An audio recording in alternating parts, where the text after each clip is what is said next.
Paula, de onde é que surgiu o teu... eu já te entrevistei 78 vezes.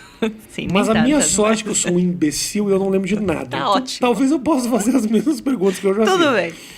Da onde surgiu o teu interesse para se tornar uma profissional desse lugar que é a cozinha? Não uma pessoa, eu gosto da cozinha, mas eu quero abraçar isso como a minha carreira. Fácil. Eu tive um relacionamento com a cozinha muito perto desde criança, porque cresci com as minhas avós cozinheiras e gostava muito de cozinhar e gostava de assistir programas de TV de culinária que não tinha alguns programas tipo culinarista, assim, tipo Palmeirinha, essas coisas.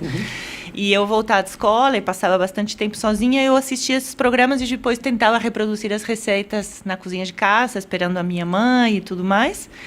E aí, quando terminei a escola de um jeito muito traumático, porque eu sempre me dei muito mal na escola. Por quê? Porque eu era uma péssima aluna, eu achava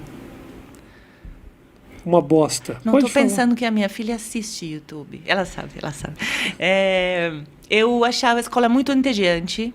Eu achava que, assim, não tinha nada muito interessante para mim. Eu faltava, me rateava. Na Argentina, que é quando você fala, tchau, vou para a escola. Sim. Aí você vai para o bar.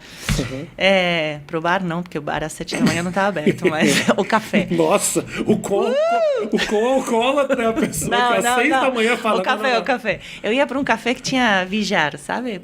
Bilhar. Ficava aí fumando e tomando café. Um horror, nada a ver. Tá vendo? Você não precisava da camisa. Você pode falar pra tua mulher, eu tinha razão.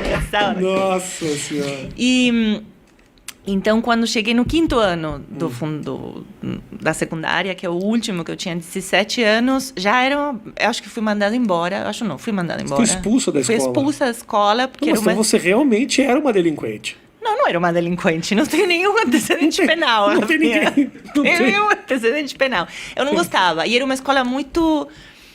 Eu tive assim... Eu nasci durante um governo, eu acho que peronista, se eu não me engano, era Isabel Martínez, que era a segunda mulher do Perón, e aí teve um golpe militar.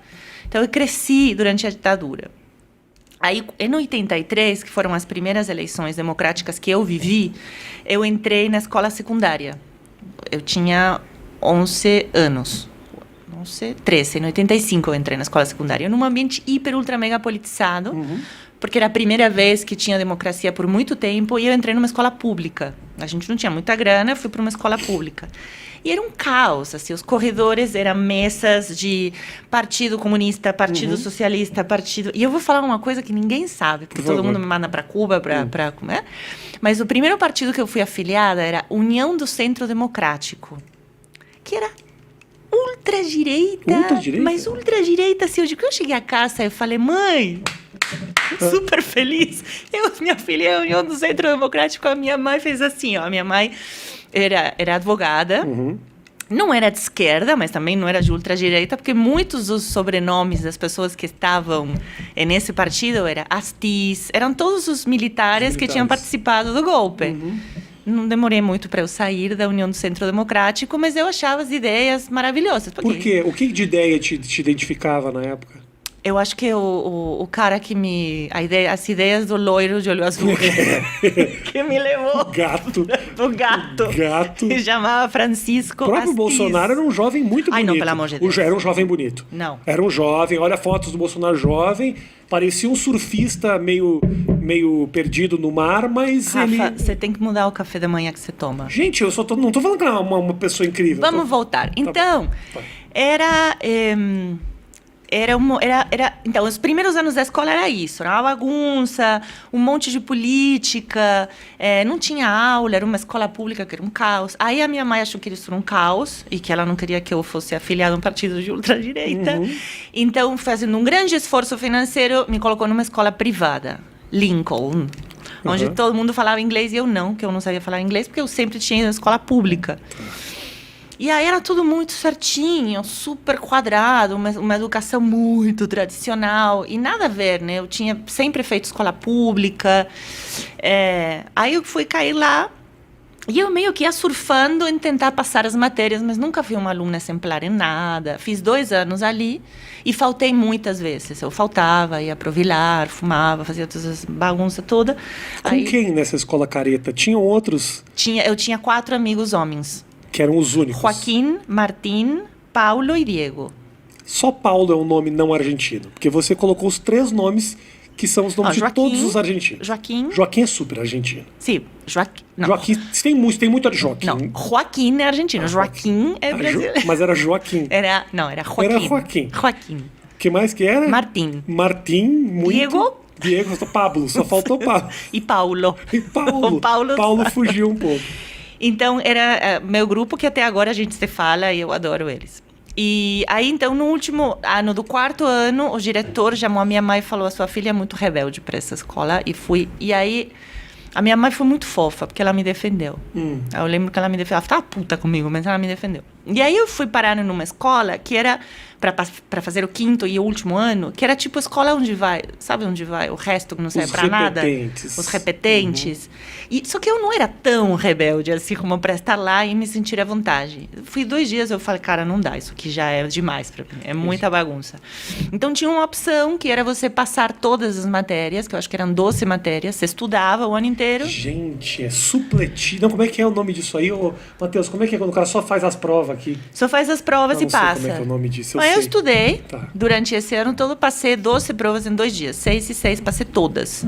E durante esse ano, a minha mãe falou, você vai trabalhar. Você não vai ficar estudando, assistindo TV. Então, eu fui trabalhar como secretária de um amigo dela, que tinha um buffet de advogados. Não sei se fala buffet de advogados, mas com estúdio de advogados. Era um grupo de advogados. E eu fui de secretária. Na Argentina, eles falam buffet de advogado? Não, mas é que eu moro com irlandês, a gente fala umas línguas muito estranhas. Então, mas aí buffet de advogados, eu acho que não é a palavra. Não, é um buffet de saladas, né? Diz mais de saladas. Buffet de carnes, de sorvetes. Até sorvetes. Frutos do mar. Mas hambúrguer do futuro, não. Mas buffet de hambúrguer do futuro, não. Mas buffet de advogados, realmente. Porque em inglês você fala, não? Não se fala, nem inglês, Paulo. Sabe aonde se fala? Eu vou te falar onde se fala. Lugar nenhum, Paulo. Não. Você vai ver. Você fala nas traduções do espanhol. Mal feitas, que fala bufete de advogados. Ah, ok. Quando você faz uma tradução, tipo, traduzido no México, essas coisas. Eu não vou mais tocar Nada nesse assunto. Ver. Podemos cortar porque não tem, ninguém se importa com esse negócio. Corta, edita e tira. A gente deixa, porque esse momento que as pessoas vão comentar, sim, na Islândia, pode acreditar. Aí, onde que eu tava? Então, me mandou trabalhar lá e eu já gostava de cozinhar. E aí, essa história eu contei 1000 vezes, não se esqueça, eu vou contar de novo. Tá. Aí o cara falou, eu preciso de uma empresa de catering que venha cozinhar aqui para fazer os almoços. Essa história que você já contou 1000 vezes. 500 mil vezes. Desculpa. Tá, quem levou para essa conversa foi você. Não, você me perguntou como eu... muito simples. Mas como eu comecei. Então, tô te falando. É uma pergunta idiota, mas as pessoas não necessariamente sabem. A minha mãe me mandou trabalhar enquanto eu... Agora eu tô arrependido, agora eu já não... E eu comecei a cozinhar em um escritório de advogados, preparando os almoços para eles. No lugar de eu contratar uma empresa de catering, falei, posso cozinhar eu? Tá. E aí ele falou, pode. Aí eu cozinhei, ele falou, cara, você cozinha bem. E eu falei, eu gostaria muito de trabalhar na cozinha. O que você cozinhou que o cara falou, você cozinha bem? Eu copiava as receitas, fazia, sei lá, peito de frango recheado de mousse de espinafre com creme de pimentão vermelho. Parecia uma coisa meio 80. Mas assim. Parecia uma invenção sua. Não. Era nitidamente copiado. Era nitidamente copiado do que nessa época era a Nouvelle Cuisine, a Cuisine do Marché, de alguns chefes franceses, que eu pesquisava. Sim. Não tinha internet, não tinha porra nenhuma, tinha umas revistas. Aí você ia pegando. E aí eu manifestei que eu queria trabalhar, que eu queria estudar, só que não tinha escolas de gastronomia, não existiam. Então, a minha mãe me arrumou uma escola de hotelaria, de administração hoteleira, era o mais perto. Fui 2 dias na escola. Aí eu saí e falei, o negócio de escola nunca foi muito a tua onda, bateu, né? Pra mim. Okay. Eu gosto de ler, adoro estudar, mas tem que alguém te impondo conhecimento é um problema. Dessa forma era meio chato. Entendi. Aí eu falei, não é por aqui. Preciso... Como se faz? Você tem que ir num restaurante e que eles te ensinem, abram as portas, te deixem trabalhar, estágio não remunerado. E aí, pesquisando quem que aceita uma menina de 18 anos para trabalhar, ninguém. Porque era só macho, peludo, assim, fortão. E todos falavam não. E aí um cara tinha um restaurante de fondue e raclette, de comida suíça, que só trabalhava com mulheres. Porque ele, segundo ele tinha uma cozinha muito pequena e a mulher não expande na cozinha, ela ocupa um espaço pequeno. Isso era o que ele falava. Uau! E aí ele me contratou e ele me cobrava para eu trabalhar lá. Você, uma mulher de 1,78 m. Sim. E ele contratou falando só mulheres, porque mulheres são menores. Não, elas não se expandem na bancada. Não ocupam Não espaço ocupam na hora espaço de na trabalhar. hora de trabalhar, entendeu? Põe a tábua, corta a cebola, tudo aqui. Bullshit, porque já vi mulheres que se expandem e homens que não se expandem, então tudo bem. Aí minha mãe pagava para ele me ensinar. Aí trabalhei 1 ano, realmente era isso que eu gostava, e aí comecei. Já conheci outros chefes e fui fazendo contatos, em um universo muito pequeno nessa época. 1990, Argentina, depois de 7 anos de governo democrático, os 2 primeiros bastante traumáticos, assim, porque teve várias tentativas de golpe, recuperação econômica, então tinha, sei lá, 8 restaurantes, não era um mercado gigantesco, então todo mundo se conhecia. E aí, em 1992, fui para Paris fazer estágio e realmente comecei uma carreira, assim, que era isso que eu queria e eu curtia pra caramba. Adorava trabalhar, assim, o oposto da escola, eu sempre fui muito trabalhadora, assim, muito, tipo, nunca faltar. Chegava 2 horas mais cedo, ia embora 2 horas mais cedo, era muito, muito certinha, assim.